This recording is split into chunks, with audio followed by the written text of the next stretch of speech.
As you know, Google enjoys a special immunity from liability under Section 230 of the Communications Decency Act. The predicate for that immunity was that Google and other big tech media companies would be neutral public fora.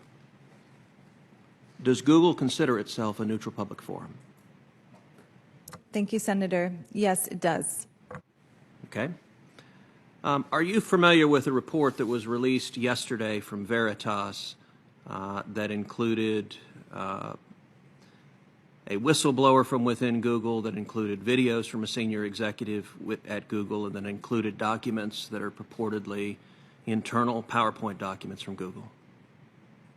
Yes, I heard about that report in industry news. Have you seen the report? No, I have not. So you didn't review the report to prepare for this hearing? It's been a busy day, and I have a day job, which is digital well-being at Google. So I'm trying to make sure I keep the trains on the sorry, tracks. this hearing is impinging on your day job. It's a great opportunity. Thank you. I really Well, appreciate one of the it. things in that report, and I would recommend people interested in political bias at Google watch the entire report and judge for yourself. There's a video from a woman, 𝘛𝘩𝘮𝘰. It's a secret video that was recorded. 𝘛𝘩𝘮, as I understand it, is the head of, quote, responsible innovation for Google. Are you familiar with Ms. 𝘛𝘩𝘮? I work in user experience, and I believe that AI group is somebody we worked with on the AI principles, but it's a big company, and I don't work directly with Jen. Do you know her or no? I do not know Jen. Okay. As I understand it, she is shown in the video saying, and this is a quote, Elizabeth Warren is saying that we should break up Google. And like, I love her, but she's very misguided. Like, that will not make it better. It will make it worse. Because all these smaller companies who don't have the same resources that we do will be charged with preventing the next Trump situation. It's like a small company cannot do that. Do you think it's Google's job to, quote, prevent the next Trump situation? Thank you, Senator. I don't agree with that. No, sir. So a different individual, a whistleblower identified simply as an insider at Google with knowledge of the algorithm, is quoted on the same report as saying, Google, quote, is bent on never letting somebody like Donald Trump come to power again. Do you think it's Google's job to make sure, quote, somebody like Donald Trump never comes to power again? No, sir, I don't think that is Google's job. And we build for everyone, including every single religious belief, every single demographic, every single region, and certainly every political affiliation. Well, I have to say that that certainly does not appear to be the case. Of the senior executives at Google, do you know of a single one who voted for Donald Trump? Thank you, Senator. I'm a user experience director, and I work on Google digital well-being. And I can tell you we have diverse views, but I can't. Simple question. Do you know of anyone who voted for Trump? Of the senior I definitely know of people who voted for Trump. Of the senior executives at Google? I don't talk politics with my workmate. Is that a no?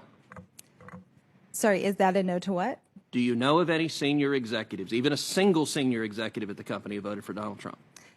As the digital well-being expert, I don't think this is in my purview to comment on political So you don't know that. affiliations. That's all right. You don't have to know. I definitely don't know. I can tell you what the public records show. The public records show that in 2016, Google employees gave to the Hillary Clinton campaign $1.315 million. That's a lot of money. Care to venture how much they gave to the Trump campaign? I would have no idea, sir. Well, the nice thing is it's a round number, $0.00. Not a penny, according to the public reports. Let's talk about one of the PowerPoints that was leaked.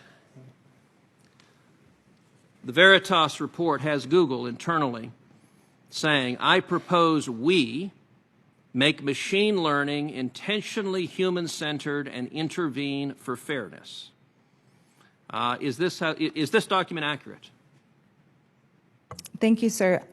I don't know about this document, so I don't know. Okay, I'm going to ask you to respond to the committee in writing afterwards as to whether this PowerPoint and the other documents that are included in the Veritas report, whether those documents are accurate. And I recognize that your lawyers may want to write explanation. You're welcome to write all the explanation that you want, but I also want a simple, clear answer. Is this an accurate document that was generated by Google? Let me read you another, also in this report. It indicates that Google, according to this whistleblower, deliberately makes recommendations if someone is searching for conservative commentators, deliberately shifts the recommendation, so instead of recommending other conservative commentators, it recommends organizations like CNN or MSNBC or left-leaning political outlets. Is that occurring? Thank you, sir. I can't comment on search algorithms or recommendations given my purview as the digital well-being lead. I can take that back to my team, though. So is it part of digital well-being for search recommendations to reflect where the user wants to go rather than deliberately shifting where they want to go? Thank you, sir. As a user experience professional, we focus on delivering on user goals. So we try to get out of the way and get them on the task at hand. So a final question. One of these documents that was leaked explains what Google is doing, and it has a series of steps. Training data are collected and classified, algorithms are programmed, media are filtered, ranked, aggregated, and guaranteed, and that ends with people, parentheses, like us, are programmed. Does Google view its job as programming people with search results? Thank you, Senator. I can't speak for the whole entire company, but I can tell you that we make sure that we put our users first in our design. Well, I think these questions raise very serious, these documents raise very serious questions about political bias at the company.